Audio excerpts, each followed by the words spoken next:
Hello! If you can hear me over the sound of the rain that's beating down at the moment, today we'll be taking a look at what's in this rather large box. But just before we get into that, a quick reminder, please like or dislike this video if you didn't like it, comment down below, don't forget to subscribe, and if you can find that little bell icon, click on it, and depending how YouTube feels, it might tell you when I'm uploading stuff. So what is in this rather large box? It's a car. I haven't turned into a car channel, a couple have come all at once. Something I like messing with occasionally because they're very easy to use when it's raining like this. Well, not so much in the rain, but it's less weather dependent than flying stuff. So I thought, yeah, let's check one out. This has come to our friends at TomTop who asked me to take a look at it. I said, absolutely sure. Send it over, let's have a look. So let's open it up and see what we get. As you might be able to see, this is called the Storm. It's 1/12 scale, slightly bigger than the one we looked at before. Promises to be slightly faster. In the box, some instructions, a charger, a couple of little tools. It's very well packed in terms that it's hard to get stuff out. In this first box, a giveaway there with the steering wheel is the radio, little 2.4 normal trigger system, little steering wheel, a couple of little trims on the side, and there's this mode button here. I don't quite know what the mode button's for. 4 AA's in the bottom for this one. Then this is the car. As per usual, these cars always come clamped on their little thing so they're not going anywhere. Let's set this guy free. And this is what we're looking at. Now, I actually chose this quite deliberately because I looked at it and I said, that's quite sizable in the frame and it's got some space there. And I figured, you know what, if I want to, aside from the fact I thought it would be fun to drive around, if I then want to try FPVing it, there is some space here or on top, an extra space at the back to put stuff should I want to.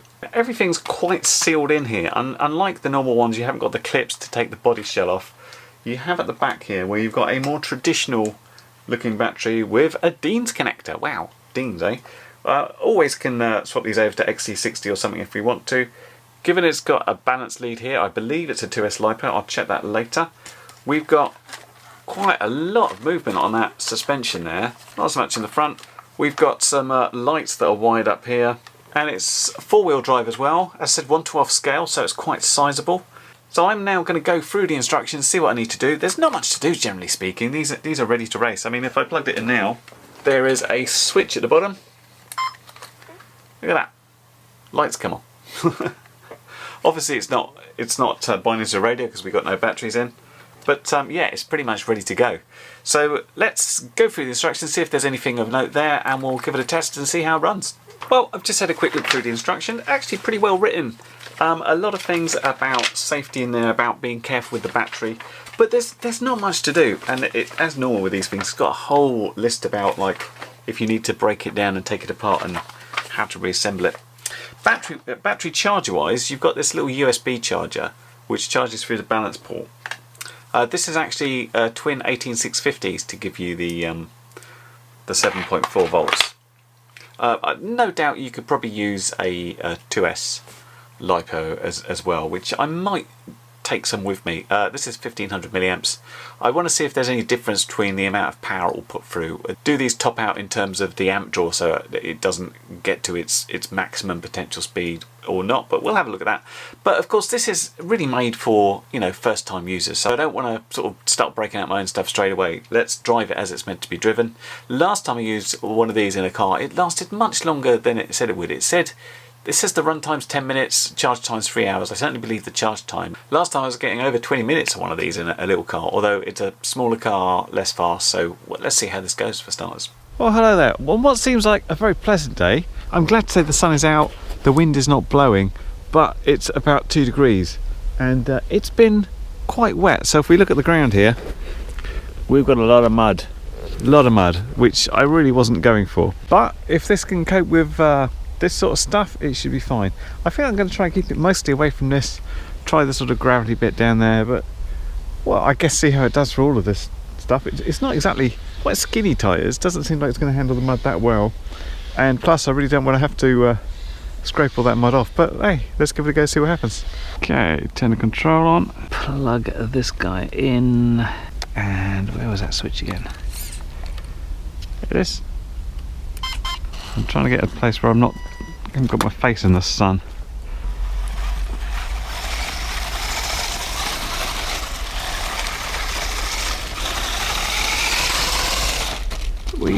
Brakes are good.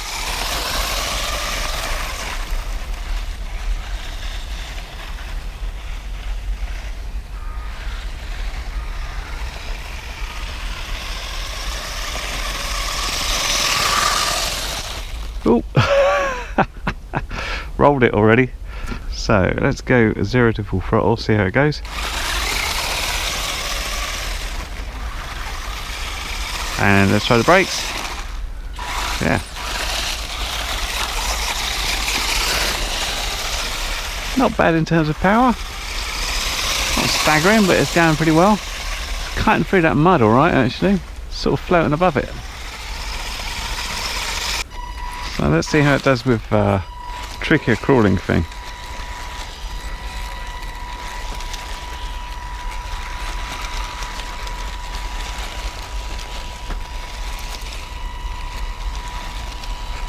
I don't know how waterproof this is, but I'm just taking it that it's going to be alright.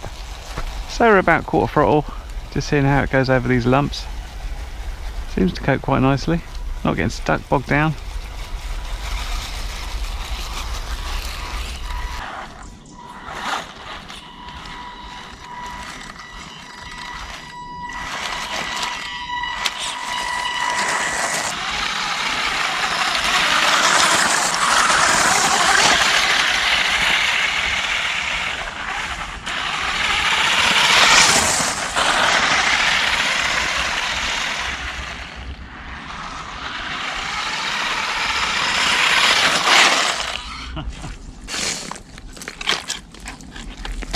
It did just strike me that, unlike flying a quad, I'm not tethered to this. I should be able to walk around. So I'm just going to pop the GoPro on my head and we'll walk up the path, see if we can find some more interesting places to drive and just drive it on the way there.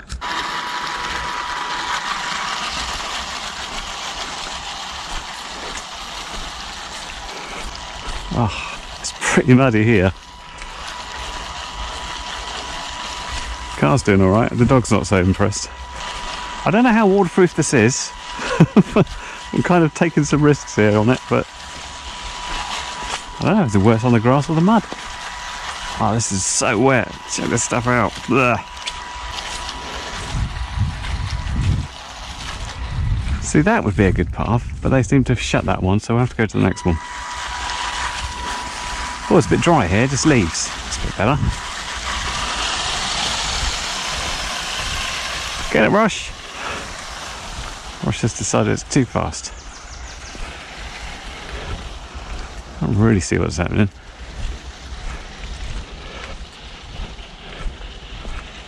The dog is my model retrieval system.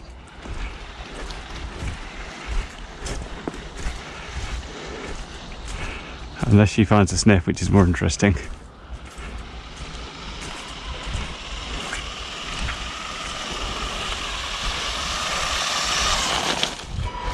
So here's a place I regularly fly down. There's kind of a path. How wet is it? Let's find out.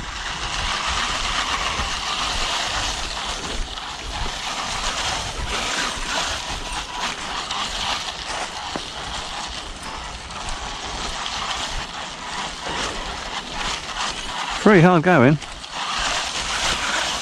Especially if I keep missing. I'm supposed to be driving. Whoa, it's so wet down here. We're going to find out how waterproof this thing is. I think the spec suggested it was particularly, but we're finding out.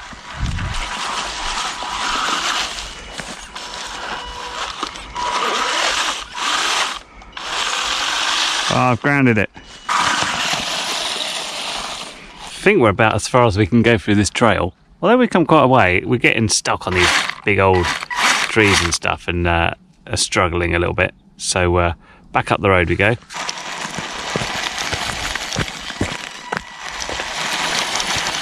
There are so many dog walkers here, it's hard to get a bit of space, but we've got some space going on that way, so I thought let's try a range test.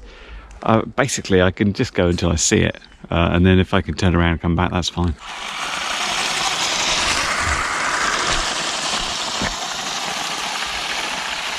Okay.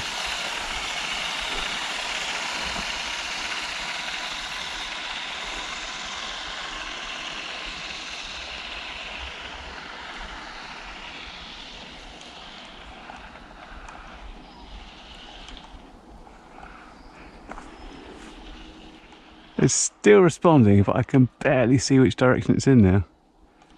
Oh, the flash of the The light's quite useful. Oh yeah, that sun's so hard.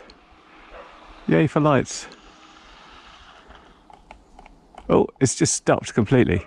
Oh, that's interesting. That is... that's either it's got no signal or it's out of battery. It's refusing to run the motor, but we've still got steering, but yeah, it doesn't want to. Might just be that I've killed the motor, but it seemed to be out a little way while we did it, so I think that's end of battery. I brought it in a backpack, but when it's this filthy, plastic bag inside keeps your backpack clean. And just how dirty was it? This is what I looked at when I got it home, and I was a little bit worried, as I said before, that it wasn't this waterproof. But essentially I just cleaned this off with a damp cloth, waited till it dried, and got in there with the old toothbrush just to get some of that dried mud out, and everything was fine. All working and all clean again. So we had a bit of fun driving that around. I thought this would be fun to do a bit of what I would call casual FPV. So what I did is I found myself one of these all-in-one little VTXs and cameras. These are sort of, you know, $20, and loads of people do them. This is an Ishin one. Many more are available.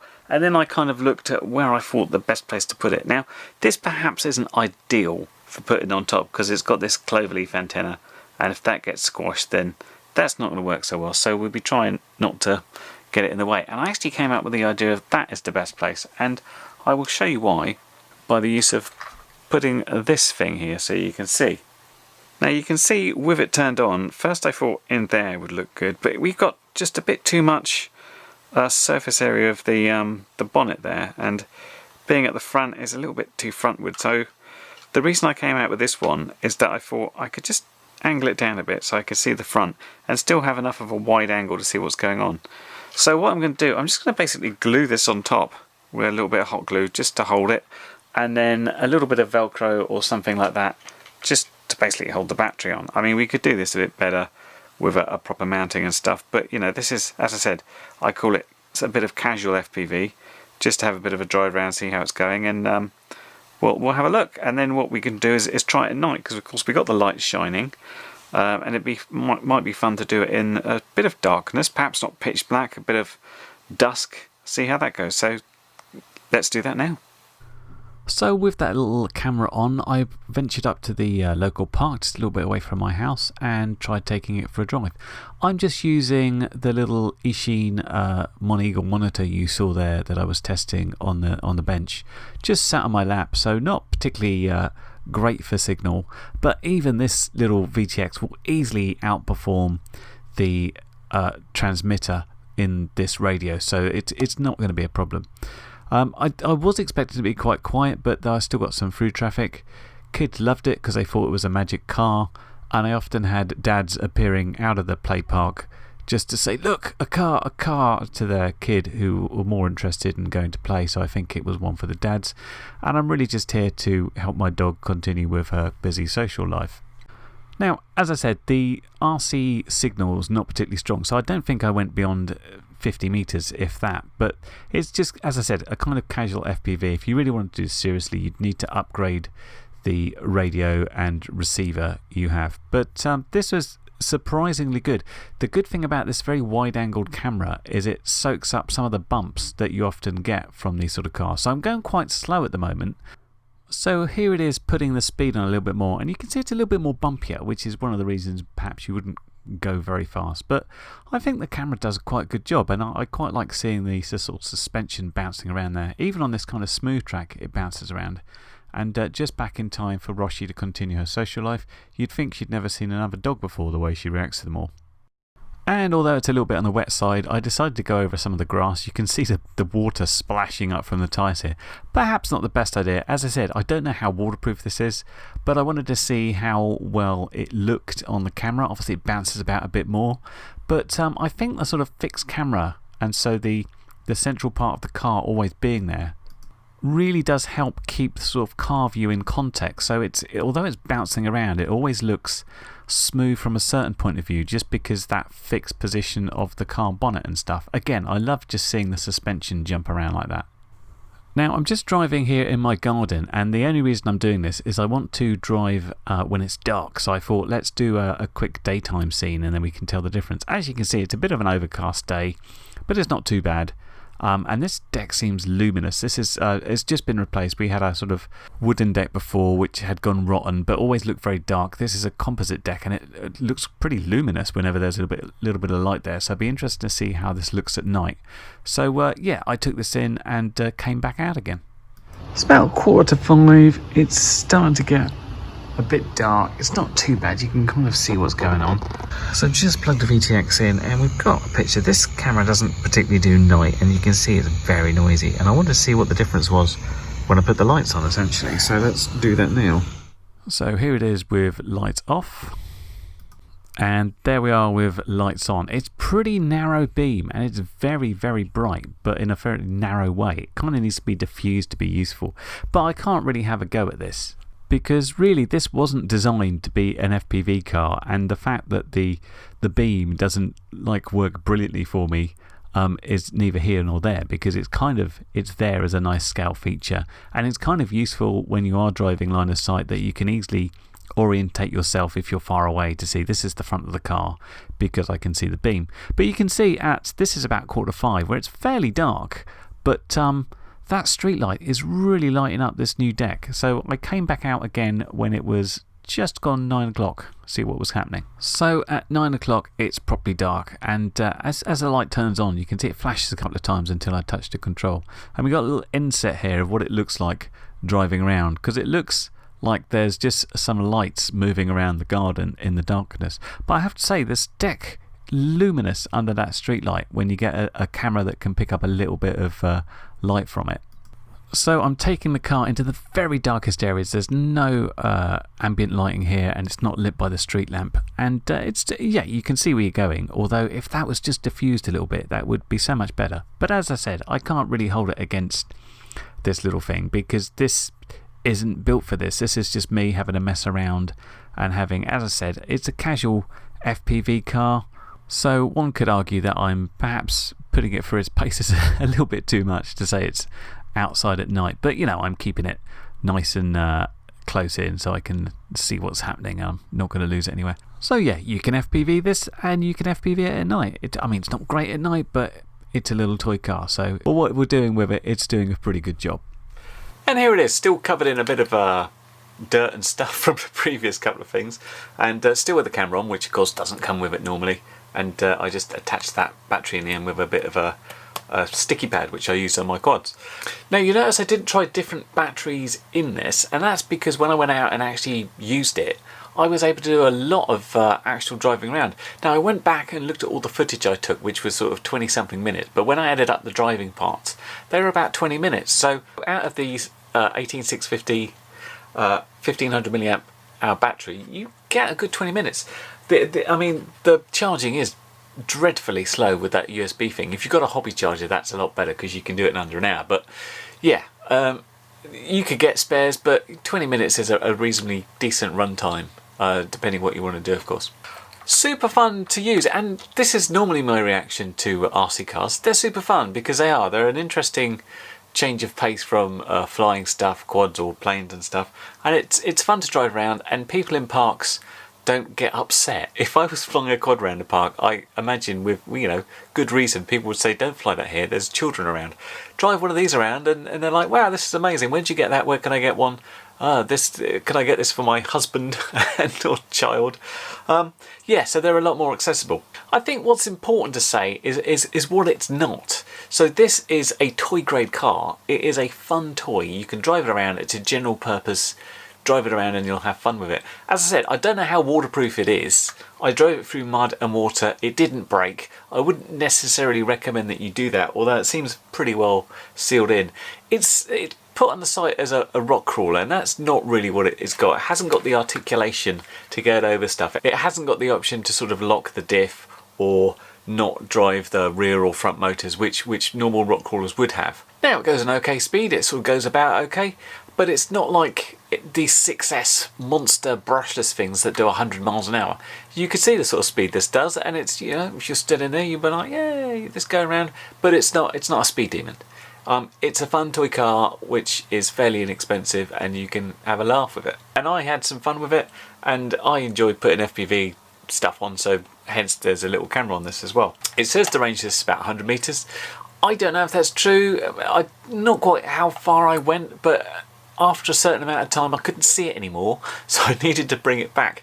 Unfortunately, these lights work really well for seeing which way it's facing and really help bring it back like that. So yeah, it's a good fun toy grade car, fairly inexpensive, and you can give it to a reasonably young child under some supervision if you're doing things like charging batteries, of course, or a massive man-child like me will always enjoy this sort of thing. This was kindly supplied by the good folks at TomTop, and you can find links down below where you can check it out in more detail. This has been the Wltoys Storm 1/12 scale RC car thing. Well, I hope this review's been helpful, and I'll catch you in the next one. Bye for now. Well, you've made it to the end of the video, so thanks once again for watching. If you like what you saw, then please consider subscribing, and if you really like what you saw, then be sure to check out the link to my blog for a variety of ways in which you can help support this channel.